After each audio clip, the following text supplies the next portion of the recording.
को बहुत कम मिलता है, उड़ीसा के लिए ध्यान देना बहुत जरूरी है। धन्यवाद अध्यक्ष महोदय।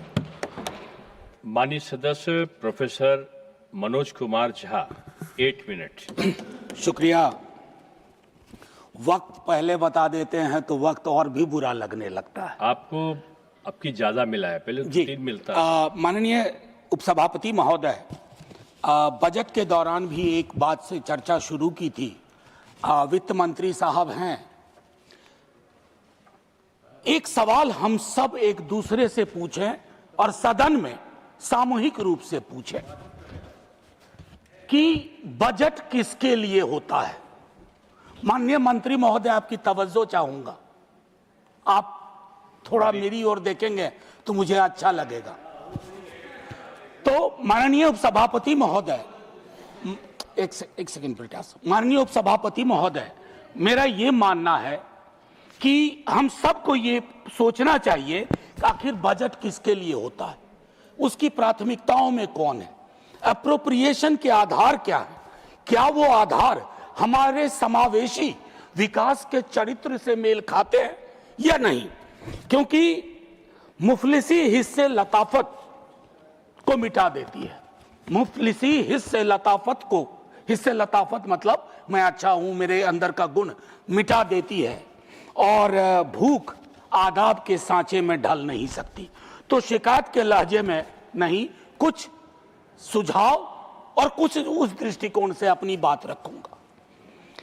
माननीय वाइस चेयरमैन साहब, चिंता का विषय है कि ministry of labour and employment, ministry of minorities affairs, ministry of tribal affairs, ministry of Panchayati Raj में एलोकेशन ऑलमोस्ट स्टैग्नेंट।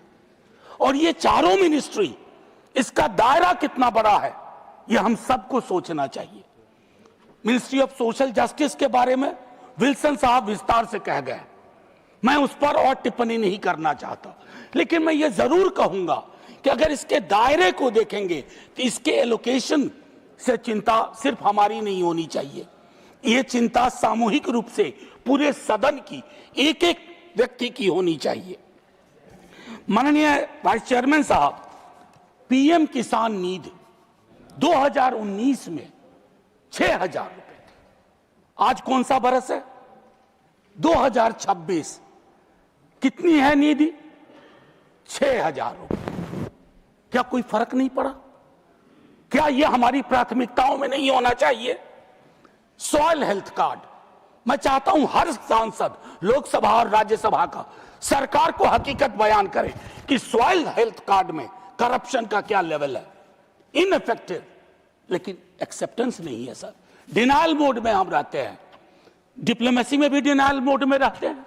एक नैतिक विरासत जो भारतवर्ष की थी, हमने उसको छत विच्छत कर दिया। अरे कुछ नहीं, कम से कम 175 बच्चियां मारी गई थी, उसको तो कंडेम कर सकते थे, लेकिन उसके नतीजे में आज जो परेशानियां हम झेल रहे हैं वो हर व्यक्ति की परेशानी है, हर सरकार की परेशानी है, हर नागरिक की परेशानी है। माननीय उपसभापति महोदय, एजुकेशन के बारे में, चूंकि ये मेरा क्षेत्र भी है, मैं एक विश्वविद्यालय से आता हूं और मैं कहूं, सिर्फ आपसे शिकायत नहीं कर रहा हूं, एजुकेशन हमारे देश की प्राथमिकता में नहीं आ पा रहा। आजादी के बाद से कैसे विश्वगुरु बनेंगे, कैसे स्ट्रक्चर खड़ा करेंगे? हम सब का सर शर्म से झुक गया जब गलगोटिया वाली घटना हुई। मैं आपको ब्लेम नहीं करना चाहता, लेकिन क्यों हुआ वो? इसलिए कि हमने पब्लिक फंडेड एजुकेशन की तिलांजलि कर दी है, इतिश्री कर दिया है। मेरा प्राइवेट से विरोध नहीं है, लेकिन कोई तो पैरामीटर हो, गुणवत्ता जांच का कोई तो सिलसिला हो, कुछ तो हम तय करें। अन्यथा माननीय वाइस चेयरमैन साहब, बहुत परेशानी होगी। मैं नॉन नेट फेलोशिप, हम सब वाकिफ हैं, जब से शुरू हुआ आज तक उसमें कोई इंक्रीमेंट ही नहीं हुआ, बढ़ोतरी ही नहीं हुई। कैसे पढ़ेगा इंडिया भाई? हवा में कि कुछ आधार भी चाहिए। SC ST स्कॉलरशिप्स को लेकर के विल्सन साहब कह गए, अगर आप मार्जिनलाइज्ड कम्युनिटीज में इन्वेस्टमेंट नहीं करेंगे तो you are actually decimating the very structure of an inclusive economy and an inclusive society. You cannot live up to the expectations of your preamble. because that does not follow mere rhetorical slogans or garlanding of Mahapurush on a given day. Sir, जल जीवन mission के बारे में विस्तार से शक्ति भाई भी बोले, मैं और कुछ नहीं कहूंगा। अभी इंदौर में सर कंटामिनेटेड पानी पीने से सैकड़ों मौतें हो गई। मैं इस पे पॉइंट स्कोर नहीं करना चाहता सर, विषय पे बोलना चाहिए। मैं एकदम इसी पे जल जीवन, मैं इसलिए कह रहा हूं, मैं विषय से विषयांतर नहीं होऊंगा।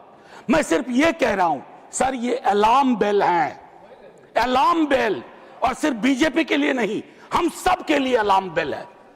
कौन सी दुनिया दे रहे हैं अपने लोगों को, ये मैं समझता हूं। मैं बिहार के बारे में कहूं, पिछली दफा बिहार का जिक्र आया, चुनाव भी था वहां, तो हमारे दोस्त लोग भी नाराज हो गए कि बार बार बिहार आ रहा है, बार बार बिहार आ रहा। अरे साहब, बिहार नहीं आ रहा था, चुनाव की बहार आ रही थी, कुछ भी नहीं था। आज भी बिहार पलायन का दंश झेल रहा है। रोजगार के मामले में हम सबसे निचले सूचकांक पे हैं। मैंने कल या परसों एक सप्लीमेंट्री क्वेश्चन में कहा था कि सर, बिहार के हिस्से में ट्रेन आती है, निवेश किसी 2-3 अन्य राज्यों को जाता है। सर, ये परिपाटी बदलनी चाहिए, बिहार में भी निवेश आए और देश के दूसरे हिस्सों से ट्रेन आए बिहार। हम ये चाहते हैं। ये कैसे होगा सर? इसके होने के लिए बिहार को देखने का आपको गैर राजनीतिक नजरिया विकसित करना पड़ेगा। माननीय उपसभापति महोदय, 1-2 और छोटी टिप्पणी करूं। आय की असमानता मैंने बजट में भी कहा था, हम इसे खारिज कर रहे हैं। ये हमें ज्वालामुखी के ढेर पे ले जा रहा है। मैं सिर्फ थॉमस पिकेटी की बात नहीं कर रहा, जो वो कहते हैं कि 1% ने हमारी पूरी राष्ट्रीय आय का लगभग कब्जे में ले लिया। मैं कह रहा हूं, आप अपने आसपास देखिए, हम भी अपने आसपास देखें कि आखिर आय की असमानता क्या करती है। ये अवसरों की असमानता में बदल जाती है। गरीबी और आर्थिक असुरक्षा, ग्रामीण शहरी विभाजन वगैरह वगैरह, ये लोकतंत्र को भी माननीय उपसभापति महोदय प्रभावित करती है। एक आग्रह जो बजट में भी किया था, किसी को बुरा नहीं लगेगा, प्रोग्रेसिव टैक्सेशन के बारे में सोचा जाए थोड़ा। इस देश की जो ये असमानता का आर्किटेक्चर है ना माननीय सभापति महोदय, ये आर्किटेक्चर हमें लील जाएगा। इसके लिए आवश्यक है कि विरासत टैक्स को एक बार एक्सपेरिमेंट करें और कर से जीडीपी अनुपात भी बेहतर हो तो प्रोग्रेसिव टैक्सेशन को एक बार हम सोचें। आखिरी सर, मैं आखिरी टिप्पणी करके 23 सेकंड है, ज्यादा वक्त नहीं लूंगा, 1 मिनट ज्यादा से ज्यादा। माननीय सभापति महोदय, मैंने एक चीज कही, सदन पक्ष और विपक्ष से मिलकर होता है। मैं कहता हूं पक्ष और विपक्ष बदलने वाली चीज है, आज ना बदले कल बदलेगा, लेकिन कुछ सरोकार साझा होने चाहिए और उनमें से उन सरोकारों को मैंने उसी दृष्टिकोण से आपके समक्ष रखा। अगर आज एलपीजी का संकट है तो उसको एंटिसिपेट करते हुए अप्रोप्रिएशन में उसका भी ध्यान रखना था।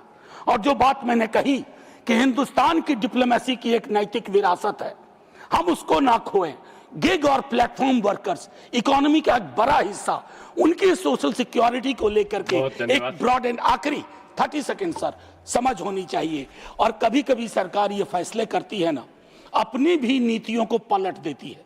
2019 और 2025 में माननीय सर्वोच्च न्यायालय का ऑब्जर्वेशन था कि सीएपीएफ की इनजस्टिस हो रही है। खुद जावड़ेकर साहब ने तब प्रेस कॉन्फ्रेंस की थी कैबिनेट के बिहाफ पे और कहा था ऐसा नहीं होने देंगे, लेकिन आज फिर से मैं समझता हूं सीएपीएफ को उनकी इनजस्टिस को ऑगमेंट करने की सिस्टमैटिक कोशिश हो रही है। सर, जय हिंद बोलने दीजिए। सर, जय हिंद से पहले थम्बी साहब को मत बुलाइए। जय Hind sir. 8 minutes. Vice Chairman.